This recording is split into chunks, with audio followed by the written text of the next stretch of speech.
menyindir, bukan nak buat spekulasi. Namun mungkin ini realitinya jika jabatan netizen benar-benar wujud. Ini cerita kita memerangi COVID-19. Bersama saya, Margaret Gambang.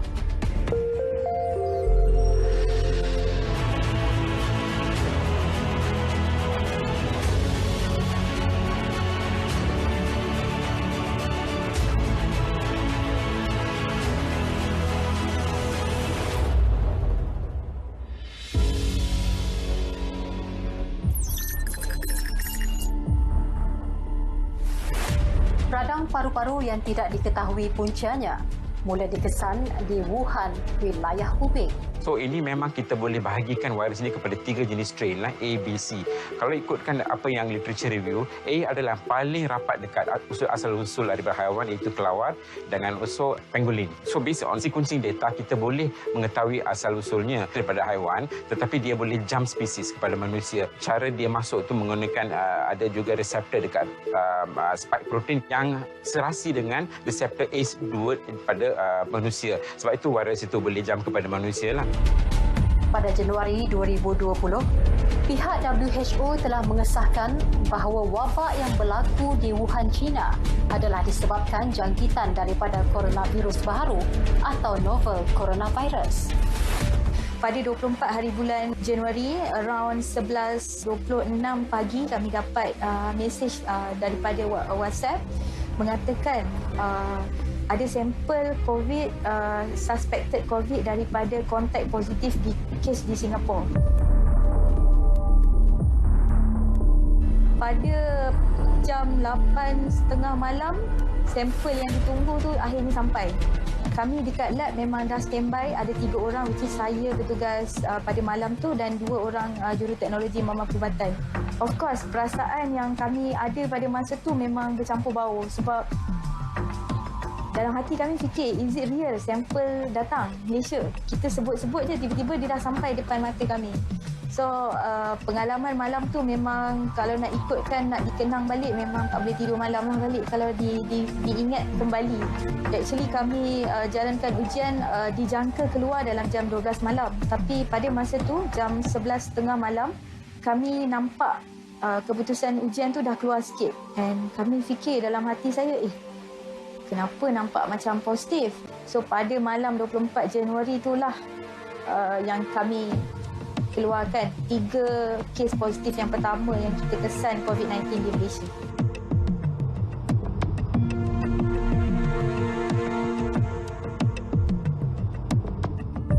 Tetapi ada pula yang mengatakan tetamu tak diundang ini hanya konspirasi.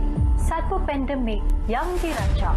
Komentarnya, seolah-olah semua dia tahu. Mencari salah itu mudah, mengaku salah itu susah. Gah berkomentar, namun ada kalanya jaringan tersasar. Mereka kata ini adalah satu perancangan untuk melemahkan umat Islam. Mereka panggil plandemic. Okey. Sesuatu yang unik tentang agama kita ini, dia adalah bersandarkan kepada dalil. Qul hatu burhanakum in kuntum shadiqin. No dalil, no talk. Jumlah jangkitan penduduk 1 juta populasinya, tak ada negara Islam. Jumlah kematian penduduknya yang berkapasiti 1 juta orang, tak ada negara Islam. Baik. Jadi di situ, di mana plandemiknya? Lebih menjengkelkan apabila petugas barisan hadapan dipelekeh saat keletihan. Katanya, itu tugas anda. Lakukan saja. Baik. Jangan mengeluh jika nyawa anda atau ahli keluarga perlu dimansuh demi memberi ruang kepada mereka yang boleh sembuh. Jangan angkuh berasakan hujah anda kukuh kerana belum tentu ia benar-benar ampuh.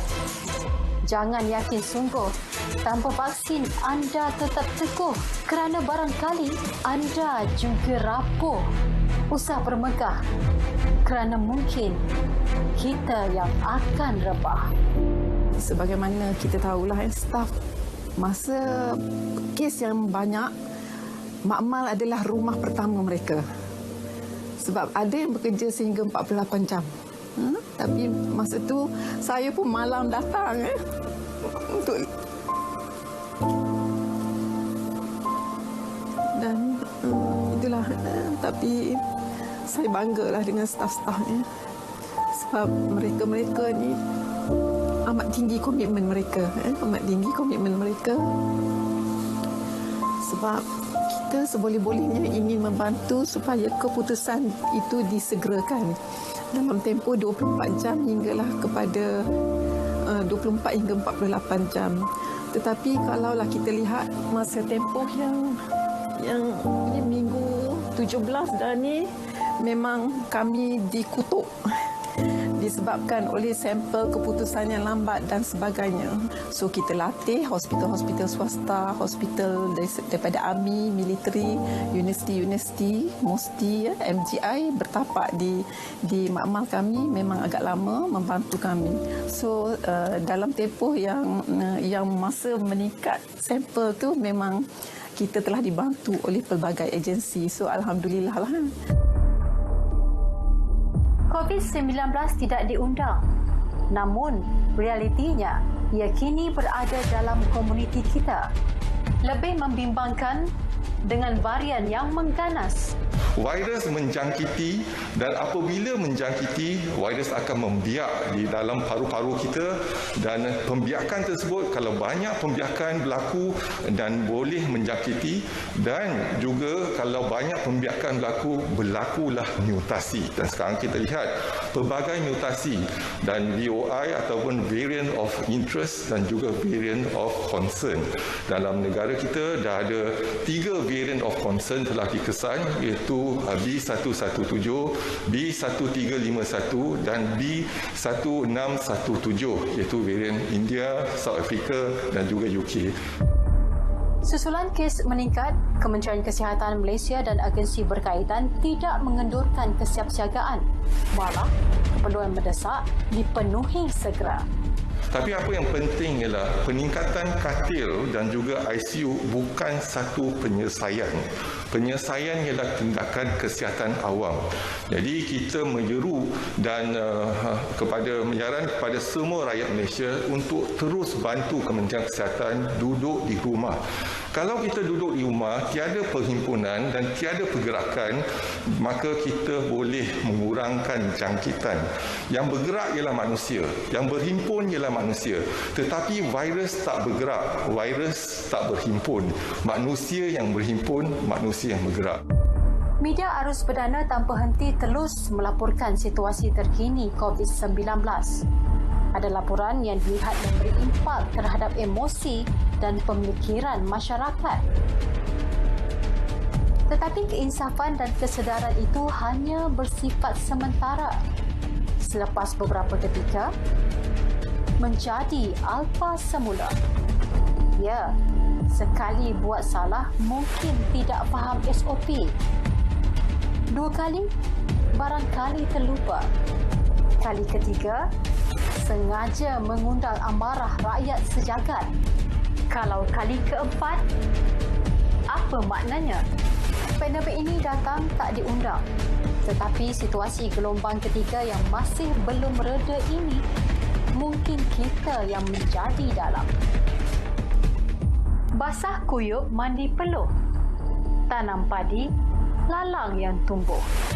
Mungkin itu yang dialami para petugas barisan hadapan. Penat lelahnya tak berkesudahan. Menyelamat nyawa tak beralasan. Namun berbaloikah pengorbanan malam dan siang? Kalau sehingga kini pun tak henti berperang. Kalau pandemik semakin parah, bimbang terlewat, sesal tak sudah.